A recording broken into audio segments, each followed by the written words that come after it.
If she listened to you so much, she can also put you back on point and hold you accountable to the things you said that you was going to do because you taught and helped her so much.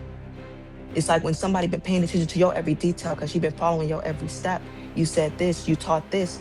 Well, then when you start messing up, now she can hold you accountable. Like, hey, you can't do this. Remember, you said this could happen, or you taught me about this. You showed me this.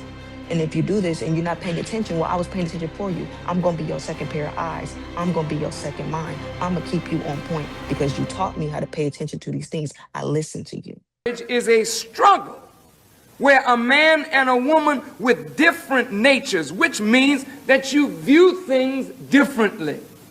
A man and a woman can look at the same object, they won't see it the same way. And this means that a man has to listen to a woman, to look at it from her perspective. Your perspective is your perspective, but it is not the truth. It is absolutely necessary to listen to somebody else. Now, when you learn to really listen to a woman, she already has learned to listen to you. But a man has to learn to listen to a woman in order to really hear what she's saying. And I'm telling you, brothers and sisters, the problem with 90% of the marriages is improper communication between two people. You're not listening to each other. You're not listening to each other. You're not really serving each other's needs.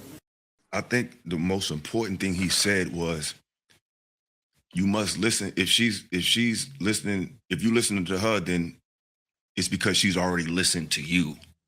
I think that's the key part with a lot of women, where we find these issues with our women, is they're not listening. They just want to be heard. So it puts them in a situation when they feel like they're not being heard. And it's like, no, you're being heard. You're just not hearing me.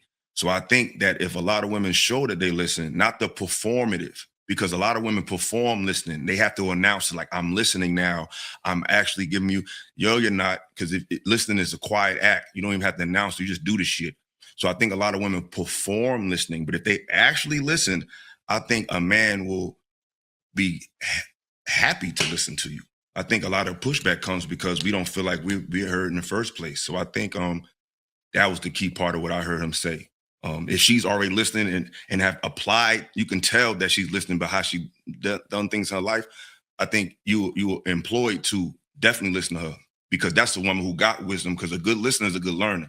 And if you can learn, you can definitely lead in some capacity. So I think that's the aspect that stood out to me. I have a more positive approach to look at this. I think I can take 2 points. I'm gonna say one way that women can be really powerful in listening to her is that she might be able to see the weak spots that he can't. And she might be able to have access to certain things that he doesn't, just because she is who she is. I think of a woman like a hitman sometimes. Sometimes the woman is the secret weapon. I think about my kid's father and my daughter. You see, he might be ready to have a man's approach to it, just be stern, down the throat. No, cut this off, cut that off, blah, blah. But me as a woman, I could be like, no, no, no, let mama handle this.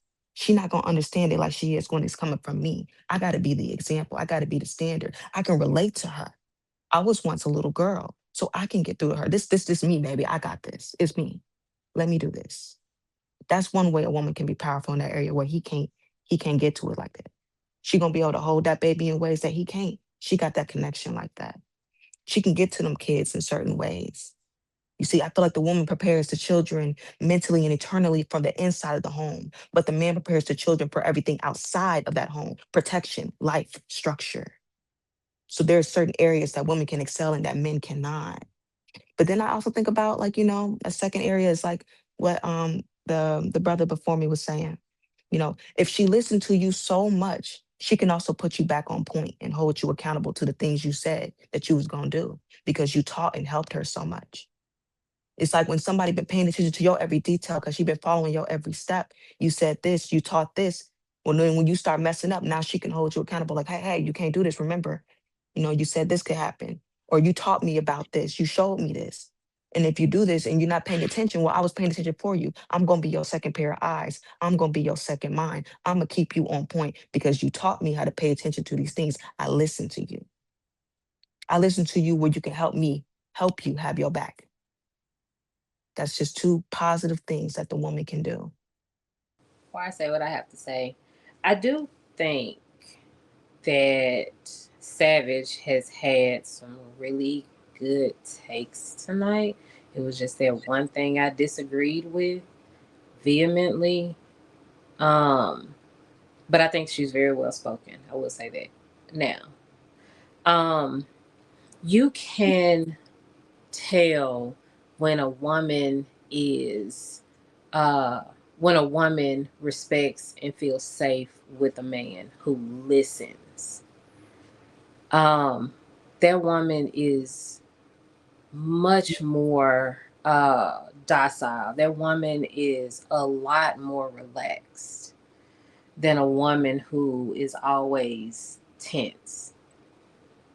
A man who listens to a woman knows exactly what that woman needs.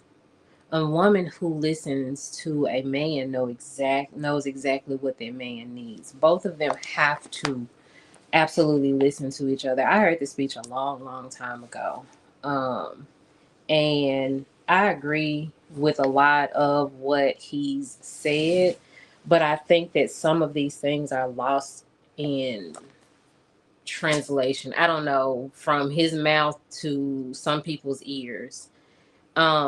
There has to be a balance when people are interacting with each other. There has to be both people listening and respecting one another. All too often, people say things to each other and no one wants to understand it.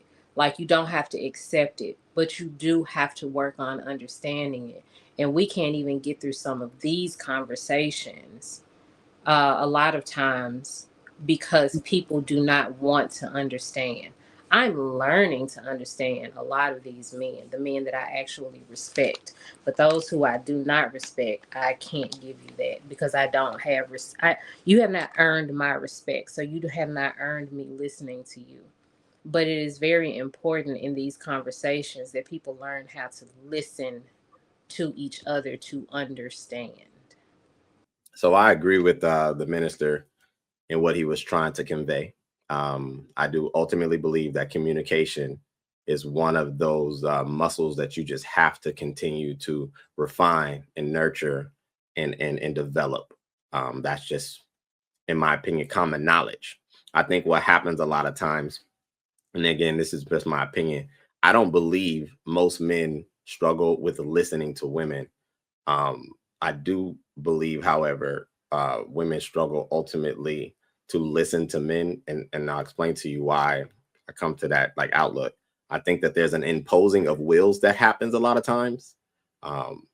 When learning to communicate with women, I often find that they know how to convey to each other mostly how they feel, just without default, and then that learning how to convey their point, their argument, their vantage point to a man sometimes comes across extremely difficult because it's like not understanding the process behind how he may receive or see something. I do believe in mass, most men do actually listen to women. Now it may be surface level. We listen to maybe respond or maybe act, maybe perform. As far as listening to her heart, maybe listening to her spirit, the depths of her, that's an interpersonal thing. And I think that that takes maturity.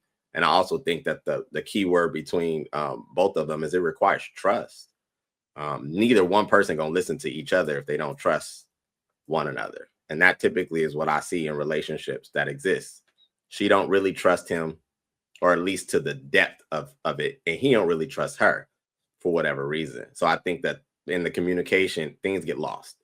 But yeah, I agree with Minister that communication is 90% of people's problem in relationships. And I'll land. I mean, I agree with what True said. And to continue, communication is a two-way street. It's a dissemination of thought and, receiving a thought and understanding it. So it's imperative that we both listen to one another and communicate with one another. I will urge men to be prepared to deal with a great deal of frustration when listening to women. It's going to require a lot of patience, a great deal of patience to actually listen to a woman And I think you're going to have to do more than just listen with your ears, but observe, because she's going to exercise a lot of poetic license when she communicates with you, and you're going to have to combine that with the, observing her actions to really get the truth and the message out of everything. She's going to leave things out. She's going to add things in. True mention, imposing of one's will, and you have to also be prepared to have your words misinterpreted, right? And in the event that they are, ask the question, what did you hear me say? What did you think I meant? And if there's a correction that need to be made, then say, well, then you have it wrong. Maybe let me paraphrase, or this, that, and the other. A lot of times, I think chances are they're going to filter what you're saying through their emotions, which may change the context, of what you intend to say. And that can be frustrating. So I'll end there.